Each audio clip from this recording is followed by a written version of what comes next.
What's up guys, and welcome back to the Drift Games channel. Today is a very special day, a massive day, because we can finally show you the finished product of a project that has put so much blood, sweat and tears and support over the last 6 months, which is my Chevrolet Corvette C6 drift car. A dream car for me, a car that I never imagined in my life that I would be driving, but that is becoming a reality. And just the other side of that camera is, I think, one of the coolest drift cars that's ever been built in Ireland, maybe in Europe. I'm a little biased though, because I did design it myself, but to me it looks absolutely incredible and I can't wait to show you guys around it. So let's go.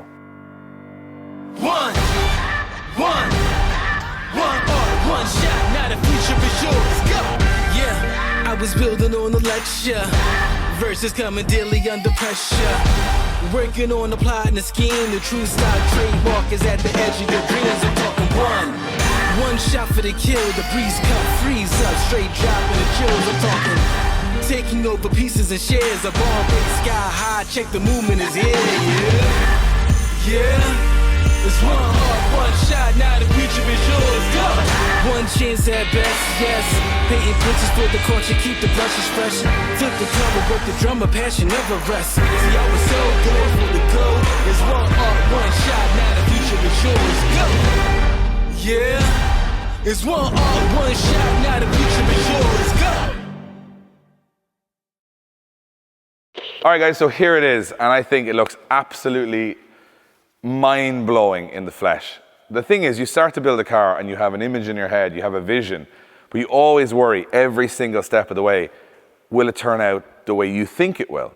Because you're putting so much combinations of body kits and wheels and graphics and everything else, and I think it's just absolutely perfect. I know it's not, everyone's taste is different and it's subjective, but it's how I wanted this car to look. I started with the idea of doing a Corvette C6 simply because I love this body shape. It's one of my favorite looking cars in the world. I think it's just got the right proportions. It looks quite supercar-esque. I think the Corvette C4 and C5 are a little bit soft, and I think the C7 and 8 are a bit too busy. So this is like the perfect one in the middle. I saw Matt Field's car, I saw Daigo Saito's car, and I just thought, for a drift car, they don't look like a coupe trying to be all body kitted up. They look like a supercar that is a drift car, so that's exactly what I wanted. The first problem we had though was, where do we get a Chevrolet Corvette? We live in Ireland, there is probably 1 or 2 of these in the country, and they're very expensive. So what we did was we tried to have a look around. Could we get a crashed one? Could we get one that had flood damage? Could we get one that was just a shell? Well, the reality is we could, but it was all in the United States. And the time it would take for us to buy one and ship one to Ireland, we'd actually have pretty much be at this stage now just getting the car. So we had to make a rash decision and pay a lot of money to buy an absolutely perfect Corvette C6 in the United Kingdom. Now, the reason we bought this particular one though, low mileage, which meant the engine was in good condition, and that engine was an LS3 from standard, so we didn't have to change the engine or do a whole lot with it, which was amazing. So what I'm going to do guys, because there's a lot going on in this car, is I'm going to talk you through basically every piece of it. So let's talk about the outside first. How does the car look?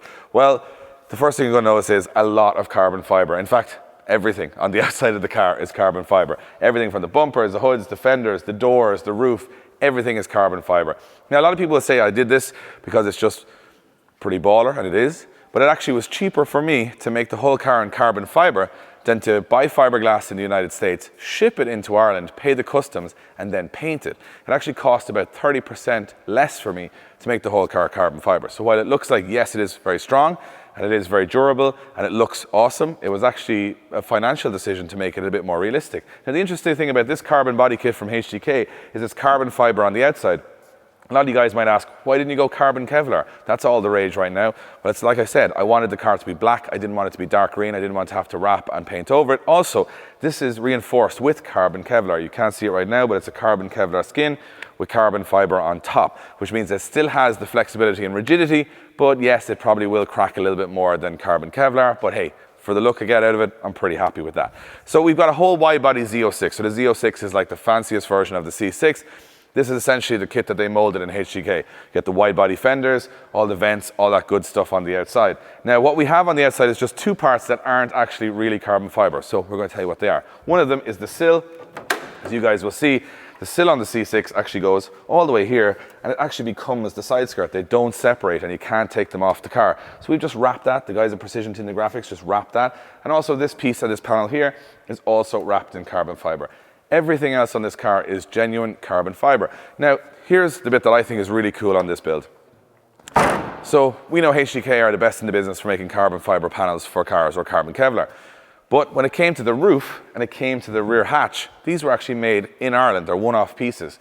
Now the roof on this is actually quite light already. It's a magnesium material, but we actually wrapped it with a carbon skin. Matty at Sixth Element did it and did an amazing job. So this is a carbon skin, which wasn't too hard for him to do, but what was hard for him to do was the rear hatch. Now, you can see here where the glass would have been on the back of this. That's a big old pane of glass on the back of this. And then we had 2 layers of plastic on the boot lid. The whole weight of that was about 24.5 kilos. It now weighs about, I think, 4 or 5 kilos, which is a huge amount of weight saving, especially with taking out the glass.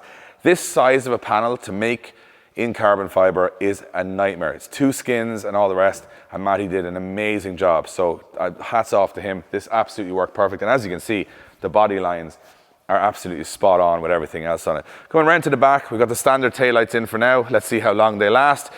We've got a lip spoiler on the back. Now, what really I think sets the car off a lot for me is these Strom wheels. They are super concave to the DS25 range, and they're essentially a drift, as you can see, it's a drift series. And the reason that these are really cool is because, one, they got a really dished concave, which I think you need on a wide body car like this. I think the shadow chrome that they come in is really looks quite classy for a drift wheel. And also, they are a big old 10.5, so they're a big old wheel for putting a 265 tire on. Also, you'll see these have a very large lip on the edge. And the idea behind this is that they won't debead, or they'll take a bit of a hit and have a lot more material there than a very thin spoked wheel. So that's exactly what we want. We don't want to be losing a battle over a tire coming off or a wheel getting chipped, and that can happen. So we've got them all around. We've got 9s on the front though. That's a little bit different, a little bit of a narrower wheel just for making it a little bit easier to steer. And we want to get plenty of clearance from our arms from FDF Race Shop. We have an angle kit, the Mantis angle kit from FDF Race Shop on there. You guys will have watched that in a previous episode of us fitting that. And we're going to be aligning this car very soon and testing it. So I'm going to talk a little bit more about the suspension on the car when we actually go to testing. But this is running an FDF Race Shop front angle kit. We're on FDF Race Shop rear arms, adjustable lower and upper. And we also have got BC Racing coilovers all around. But we're going to talk a little bit more about all that when we get to testing and what that stuff actually does. One of the things I want to notice on this is our beautiful tire writing on our Federal 595 RSs. So these are exclusively available from the tire box in Ireland if you're an Irish customer, and this is to stop all of our understeer. This is the tire everybody's talking about at the moment. It completely eliminates all of the understeer from the car, and I'm really, really happy with it. From brakes, we actually have the standard Corvette brakes on the front, but on the back we've got something a little bit different. So we've got the standard Corvette caliper, but the guys at Drift HQ in Florida got in touch with us, and they actually make the world's only second dual caliper for a Corvette C6, which is a Wilwood caliper, and that runs to the handbrake. So my front brake has about 80% front, 20% rear, and my handbrake is solely to the back, meaning that we don't have the handbrake, you know, when you kind of pump the brake and it starts locking up the handbrake, don't have any of those issues on the car. Completely separate systems in the car should make it handle a lot better. So that's the outside. Let's go under the bonnet. All right, guys, so under the hood, definitely a long way from my SR20 setup in the 180SX last year. This is the first naturally aspirated V8 that I've ever run. It's the first LS I've ever run. I have got a supercharged Mustang, but it's a Boss Ford engine. But we wanted to go LS, and this car, amazingly, does not have an engine swap for such a pro car. This is actually the engine that came in this car. However, it is completely changed. All the heads have been completely stripped down by Bob in Motorsport 56. We've done all of the reliability upgrades. So everything from springs, retainers, all the good stuff that's in there, basically to make it, the stuff that I don't generally understand. But basically we took the heads off the engine and made them everything uprated from factory. So the bottom end is still stock, but the top and the head, or the heads rather, are completely uprated for reliability. We've also got a new sump on there. We've got baffles inside in the engine. A lot of stuff I don't understand. But Bob at Motorsport 56 knows these engines inside and out. And this engine made 610 horsepower on the dyno. We are going back to the dyno before our first round at the British Drift Championship, and we think we'll make a little more than that because we found some issues with the car, but it is running sweet. Now, as you'll notice, we have a massive Holley EFI intake. This is one of my favorite pieces on the car because, one, it's obnoxious because it had to actually be cut into the top of the cowling and the bulkhead to fit. And secondly, Ryan Morton at Vital Fabrication, who put this entire car together with Wayne and Bob and all the guys, has made what I think is one of the coolest pieces on the car. So this is our BMC air filters, amazing brand, really, really top quality. We got one of these from them for the Corvette and one for the Mustang, but then we ended up putting the two of them on the one car. Why did we do that? Because it looks cool. That's pretty much the only reason. I'm not sure. It does get more air in maybe, but I just thought this looked so cool with the bonnet off. And let's be honest, drift cars are supposed to go well, but they're also supposed to look good. And I think that looks absolutely insane. As you can see here, everything has been custom made. So from the brackets on the radiator, all the way to all the brackets for all of our racing lines, fuel pressure regulator. So guys, you might be wondering about all the lines. Racing lines came on board. They provided us with everything for the fuel system. So as you can see, all these really, really cool black fittings, all from racing lines, fuel pressure regulators, basically catch cans, everything. You can see a catch can just down here from race lines, like this. The stuff just such high quality, and they have everything in stock. So everything we needed, we just got onto racing lines and they have hooked us up, and you can see basically everything that's there. We're still running the standard battery in the car. I think, to be honest, I've had such bad experiences with race batteries, just getting them in and out of the shed and having to charge them differently. I said, you know what, just for reliability, let's just put the normal battery in. We've taken so much weight out of the car. It's not even a huge battery, so we left that there. And as you can see, we've upgraded every pipe, wire, everything. So the whole car has been completely rewired by Bob in Motorsport 56. We've even had to do stuff like this. You can see our coils here are now uprated. They can take up to 600 degrees, and they're carbon Kevlar sleeved to avoid the LG Motorsports manifold hitting off that. We have LG Motorsports manifold going into a collector, and then the full custom exhaust by Ryan Morton at Vital Fabrication all the way to the back of the car. We're still running the standard brake system in the car because it gives us a bit more feel. We could have gone for a pedal box, but a lot of guys who are at a pro level are now saying they're kind of reverting back to this because pedal boxes are quite on-off. I'll have a lot more control on the brakes, and if we want to do a bit of racing in the car maybe or anything, it's better to have a little bit of give and take on that. So really, really happy with how all of that turned out underneath, and as you guys can see, it's really clean.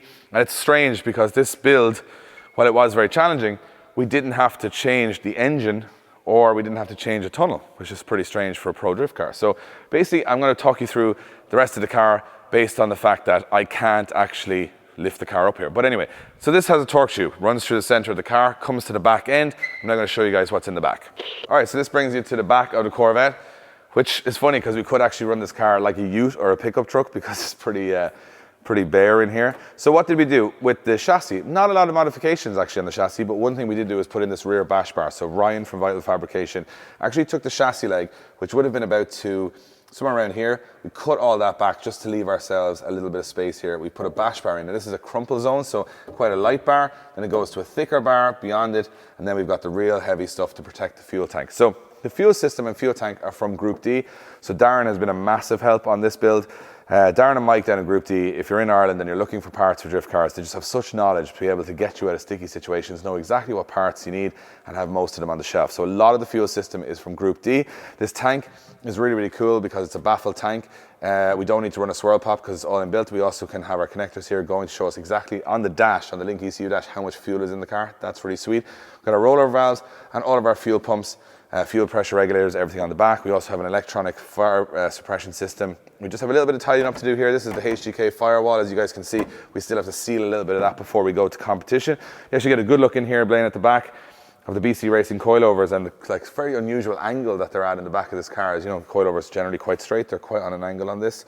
And in the back, we have got a Samsonus 4-speed sequential mated with a HGK kit to a Winters quick change rear end into a drive shaft shop set of axles that are rated for 1200 Newton meters of torque, and they actually come with a 12-month warranty. That's how confident they are that we won't break them.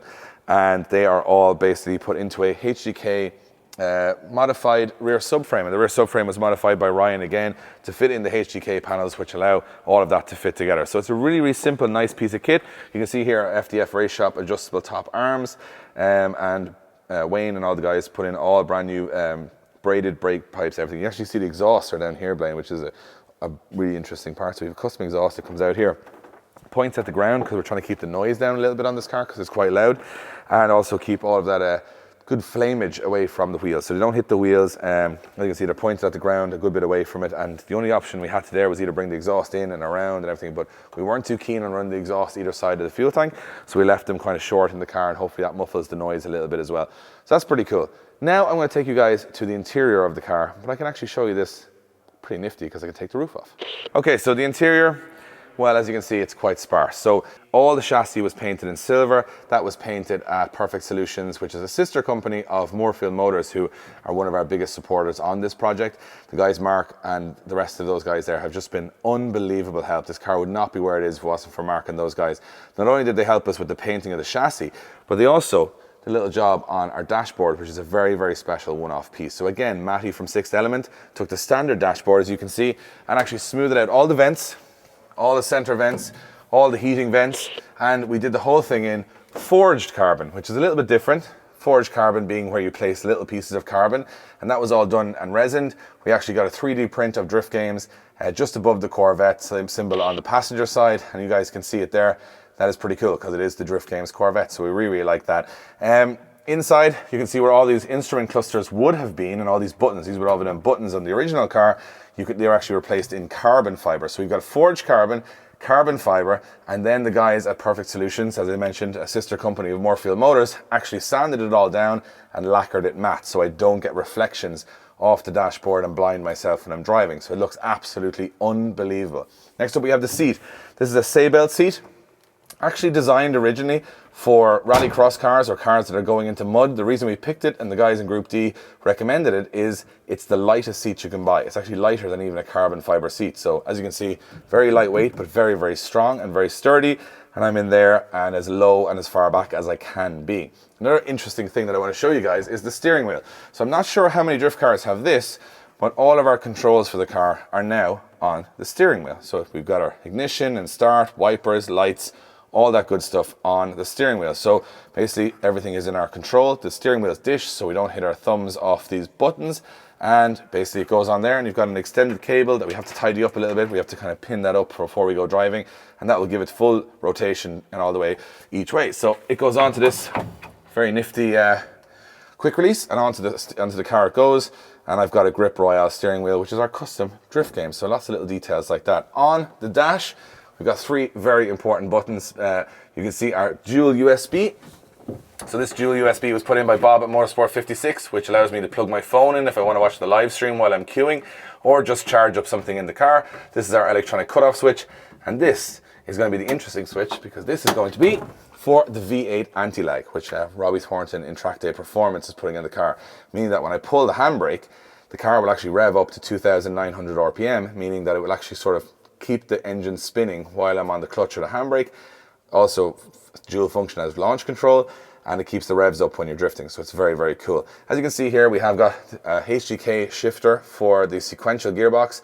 This is actually running a cable a long way back to the gearbox. It's a different setup than most Samsonas, but a very, very nifty bit of kit. And then Ryan made up a base plate for it as well, so it looks really, really cool. What we also have in here is the most important part of the car, which is the brain, which is our Link ECU. So as you can see, this car is running a Link ECU Extreme. This is the new G4X system with all of the Link sensors, all the cam sensors, CAN sensors, GPS, absolutely everything. We actually are running sensors on this car on the brakes, the clutch, the handbrake, everything. Because this new G4X system can take so many inputs, we'll have so much data logging at the track. And also the Link ECU is controlling every single part of the car, meaning that before anything goes wrong, the Link ECU knows all about it. Now we have two options on the dash. This is the new larger dash.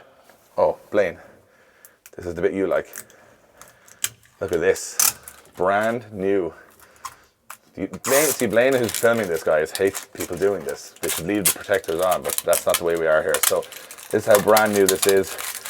I'm going to try and take it all off in one go, which I've failed miserably at.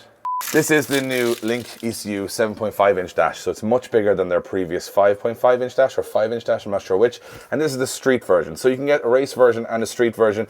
We've gone for basically the street version. I'm going to show you guys what this looks like. So if I turn this on,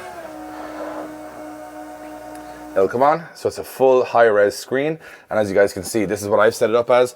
So you can set it up as your engine temperature, your lambda, your oil temperature, and then your revs. But you can also change it quite a bit. You can change it to be pretty much whatever you want. You can have old school revs, you can have 20,000 things going on, you can have GPS, all sorts of cool stuff. To basically, you can customize it whatever way you want to see it. I think I'm going to kind of stick with this just so I can see the revs, and my gear is up here in the corner.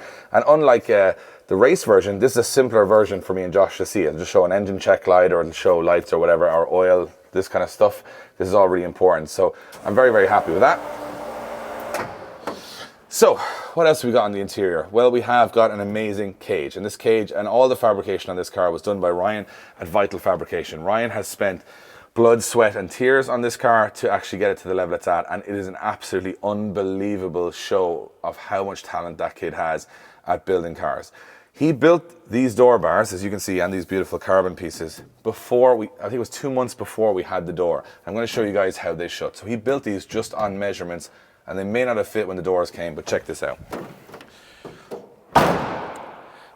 Absolutely perfect. Couldn't have managed it any better. And Ryan has pretty much put all of this car together from start to finish alongside Wayne, and the two guys have worked phenomenally well together. Ryan's really, really good at the fabrication side of things, and Wayne is just a genius when it comes to all the mechanicals. So that's the idea. Have one person good at the mechanicals, one person good at the fabrication, and they've basically built this car from scratch. While I've done a lot of ordering parts and working with partners on this, I definitely haven't been in charge of every part of the build because my knowledge just isn't strong enough. Other than that, a couple of things to mention about this car is that it's running race fuel. It is running Sunoco race fuel to make sure that we have consistent fuel at all times. That's really, really important. And the whole car is filled with Mobil 1 lubricants, which are the best in the business. You guys know Formula 1 teams are using it. We're definitely going to be good for using it on this build, which is very, very important. At the very end of the project though, there is a group of people that came in as sort of heroes on it, which was Precision Tint and Graphics. So right now when I'm filming this, 12 to 15 hours ago, this car was just about finished and finished very, very late.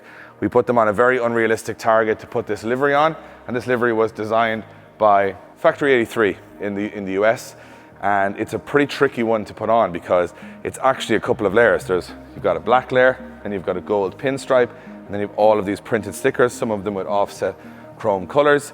So it was pretty tricky to do, but Jay and the guys at Precision Tint and Graphics came through unbelievably at the end. And I think the car is just finished off unbelievably from start to finish. So I'd also like to thank a couple of other partners that we have on board on this project, one of them being CM Wheels. CM Wheels is one of the biggest wheel manufacturers in the world. They make an amazing array of wheels for pretty much, we've had them on the Golf, we've had them on my dad's Jeep, we've had them on Keen's car, we've had them on loads of cars. Really reasonably priced, amazing website. If you want to make your car look cool, get onto CM Wheels. Tough tile, well, we're not in tough tile right now, but every garage we've been in for the last while we've had a tough tile floor underneath these cars for an entire year. So think about it. A lot of people think tough tiles, they think display. We have built this car from a base car over a year, well, 6-month period, and we've had them nearly a year now. Oil, we've had welding, we've had everything, and they are in perfect condition. So if you're thinking about it for your garage, go for it. And last but not least, I'd like to thank Motion Ore. As you guys can see, the full range of Rangers behind it. They have the carbon edition and the black edition. This is the perfect showroom to show off the car because we've had their Rangers on the road over this project as well. You guys have seen it. We even met John Kavanagh, Conor McGregor's coach, in a previous episode. So we want to really thank those guys as well. There has been an amazing amount of companies that have come on board with this project. We cannot thank them enough for their support in this crazy idea of building these two cars. And I honestly still can't believe, guys, as I'm standing here, that I actually not only own this car, but it exists, because it was a dream for so long. I saw it in bits for so long. And I think now, looking at it and dissecting it, I can kind of take a breather and say it's been a long 5 months to get this car to here and where we are, but I absolutely 100% think it was worth it. And I want to thank everybody who supported us on the channel, everybody on the team at Drift Games. I've run those guys ragged for the last couple of months, filming and trying to document all this and running around getting parts.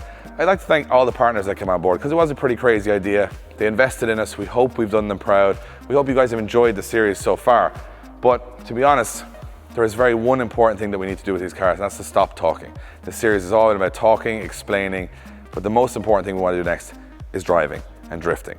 The next couple of episodes, we will be testing these cars. We will be going to the British Drift Championship. We have limited practice. We have no idea what's going to go on. I think the vlogs are going to be pretty crazy for the next couple of days, and the panic is real.